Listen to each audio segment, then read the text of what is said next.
Hello welcome guys.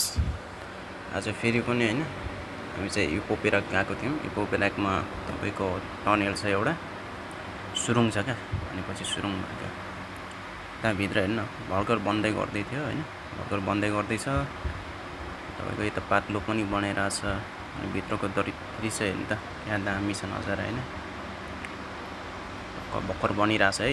यो पहाडको चाहिँ तल्लो भागमा चाहिँ वारीदेखि पारीसम्म बनाएको रहेछ। लगभग यो चाहिँ 200 मिटर हैन, 200 मिटर जति छ है लामो।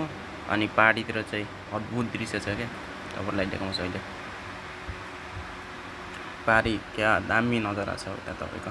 पारीभित्र चाहिँ तपाईँको पोखरी छ क्या, ठुलो ठुलो डिल छ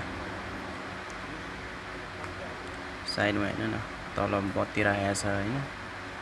अनि भर्खर बनिरहेछ क्या, कन्स्ट्रक्सन भइरहेछ। त्यही भएर यस्तो हल्का मजाले देखिरहेको छैन, लाइट त्यति छैन। ठाउँ त दामी छ, यता घुम्ने मान्छेहरू त घुमेर। अनि मेरो साथी ऊ भिडियो लिँदै अगाडि बढिरहेछ, हातमा बोतल समातेर हैन। दामी छ भित्र हेर्नु है, भित्रको दृश्य हेर्नु क्या दामी छ नजारा। हेभेन। वारीदेखि पारीसम्म आएपछि त क्या नजारा छ हेर्नु त टक्क। यहाँ चाहिँ टिकट लाग्छ है। टिकट चाहिँ धेरै लाग्दैन। टिकट यसभित्र छिर्नलाई चाहिँ 20 रिङ्गिट लाग्छ, 20-25 रिङ्गिट लाग्छ। भित्र हेर्नु त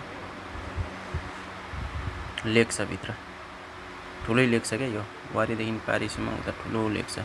यो चाहिँ त्यहाँसम्म जान पाइयो अनि फोटो खिच्न पाइयो, यस्तै छ है।